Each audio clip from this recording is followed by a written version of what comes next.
Good afternoon and thanks for joining us. Holly Shields here for 𝐊𝐶 TV, welcoming you all to another edition of Executive Corner Expert Talks. The show where we bring you industry leaders, successful business owners and market experts all under one roof to help you discover the latest economic insights. What's in a name?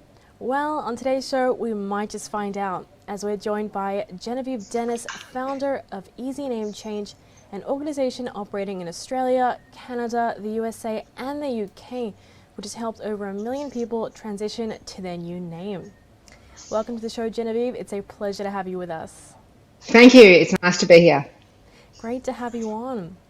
So to kick things off, we know changing names is a stressful and arduous process. I can tell you firsthand the documentation involved is nothing short of a nightmare. Although your organization is making this process so much easier. How exactly do you assist your clients in changing their names after marriage, divorce, or any legal activity? Well, look, there's two parts to changing names, whether it's marriage, divorce, or legal name change. First of all, every person must have a document from any Australian births, deaths, and marriages registry. So the proof you get depends on the reason why you're changing names. Once you've got that proof, the second part is to get all your records updated. And that's the really time-consuming part. It takes about 20 minutes to contact each company, learn what the procedure is, find out if there's a form, complete the paperwork, and then arrange all the necessary photocopies, certified copies, and then send everything off. So the average person has 25 different organisations to notify. So if you put 20 minutes on those 25 companies, that's going to take you over 8 hours to get it done, as I've heard you've had to experience yourself. So what we do is we provide all those companies in a database where customers can just go click all the different companies they need to notify. They'll get full procedures for each company, along with the correct form or else a ready to send form or letter or whatever that particular company needs. So that cuts it down from about 8 hours altogether down to just about 25 to 30 minutes in total. And also, if customers don't like doing paperwork, we've even got a pack where customers can just sign the forms, send it back to us with their ID, and then we will check everything for them, make all the necessary copies, certified copies, and send everything out. That's incredible. It sounds like you've made that process a whole lot more efficient and time-saving as well. And I can tell you that 20 minutes is an estimate on the light side. It can often take more than that to contact those companies. Now, digitization has made the most complicated tasks simpler. How has this shift altered the name change process?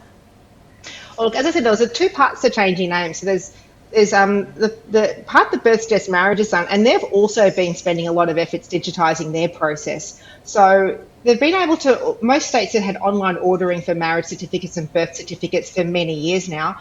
But what we're seeing happen in that space is the bigger births, deaths, marriages, so in Victoria and in New South Wales, customers can even order, they put their legal name change application in online, and then there's a digital document checking service, so they don't need to follow up with certified copies of any documents by mail. So that's hugely efficient for anyone that wants to legally change names. And now on the other side, when it comes to getting all the notifications out, that's also increasingly becoming digitised. So previously we only allowed forms and letters, but now we've got a system where we provide ready to forward emails, because companies are increasingly moving away from documents being sent by mail and much preferring customers to upload proof of their name change. Not that it's easy to know where to upload it or what proof needs to be uploaded. So we help with that. We provide ready to forward emails too. The main exception for that, though, is companies where customers have a large asset. So if you've got a bank account or if you hold shares, that one, those companies are really erring on the side of caution. They want their customers to go in person to a branch or mail in a form with certified copies of their ID, which makes sense because you really don't want a third party or anyone else being able to access those records on your behalf. So there is a higher standard of proof for those companies. Yes, and that is very understandable, especially for security concerns, obviously.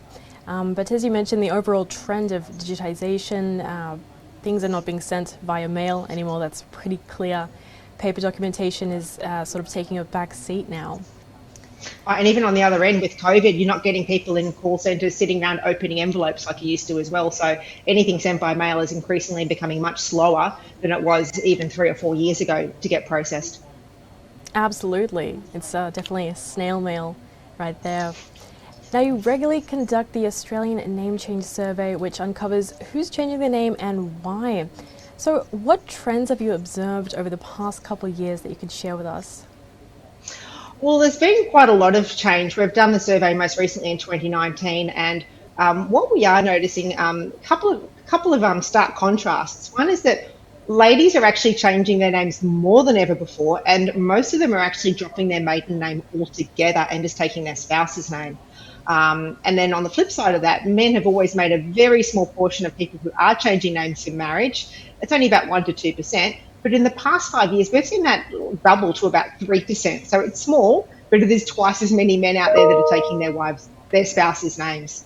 And the other reason we ask is, why is everyone rushing to take their spouse's name? What's really motivating people to make this change? Because it's not easy, and people are much more accepting in other people's choices. So the 3 top responses we get as to why people want to make the change, an overwhelming 85% of our respondents say they want the whole family to have the same name. That's closely followed by 77% who say it's a sign of commitment to their new family when they get married. But with married name change, surprisingly also 2/3 of our respondents cite tradition and ritual. So even though some people do think it's an outdated tradition, 2/3 of us certainly are rushing to make the change for that reason. Now, look, one of the things we carry forward in every survey is we poll attitudes to this statement that it should be socially acceptable and encouraged for men to change names after marriage. In 2015 and earlier, less than half of our respondents agreed that men should be changing names and it should be encouraged, which I always found surprising. But 2019, we'd seen same-sex marriage take place, and that attitudes to that question really changed. In 2019, over 2/3 of people agreed that it should be socially acceptable and encouraged for men to change names after marriage. And only 13% disagreed with that statement. So that's really encouraging to see that change. That is really incredible, and what a rapid change as well, just in the space of a few years. Same-sex marriage has done a lot to how we view name change and the types of opinions other people have of it. Absolutely. And so regarding just these social changes that you've noticed as well with the fluidity of a person's name and changing attitudes, do you feel that people no longer feel the name that they're born with is the name that they're stuck with? No, they certainly don't. I mean, the big pushback there is if you do want to legally change names, the big one's telling mum. A lot of people will hold off changing their names until after their parents have passed away because it does disappoint the family. But look, in time, everyone that changes name is happier, and in time, most families come around to accept that change. That's absolutely fascinating, and there's got to be some very interesting science behind that as well. Now, we know that the pandemic has deeply impacted the wedding industry. We touched on marriages just earlier. As many married couples have obviously put a pin in their plans, how is your industry faring with these drastic changes? Look, I've been speaking to lots of different wedding vendors out there, and they've been really amazing and understanding through the pandemic. There's just so much rebooking going on, everything from any vendor that has to be there on the day of the wedding. So we've seen celebrants, venues, MCs, caterers and photographers not just change their plans once, but change them a number of times. And then when the wedding date is rebooked, it's not always possible to sync those same vendors up again. So it's been really difficult for these vendors to navigate their refund policies when dates are moved, or sadly, when weddings are being cancelled. It significantly impacted the cash flow of so many of these smaller vendors. Keeping in mind places like photographers and celebrants, they're just a one-person show, and they don't have any other real source of income. While we can expect a backlog of weddings when the restrictions ease, it's going to be really difficult for these couples to book into the place they want because there's already weddings booked up pretty much for the whole of summer, and then trying to find an available slot with all your preferred vendors is really difficult for these couples. And also keeping in mind the wedding vendors may not be around when they come back to book again. And just finally, sparing a thought for all those New South Wales wedding vendors, because at the moment, you may or may not be aware, but there is a total ban on weddings in all of New South Wales, and that's been going on for, quite some time now, since the beginning of the second wave in New South Wales. Absolutely. I mean, they're obviously toughing it out there. Everyone involved in the industry, and also obviously those couples looking to get married. So yes, I can imagine there's been quite a stall in anyone involved with a stake in that industry. Lastly though, what would you say to those with cold feet considering a name change but dreading the process? You know what? If it's just a process, your name you have for life. One of the other things we ask in our survey is how much happier are you?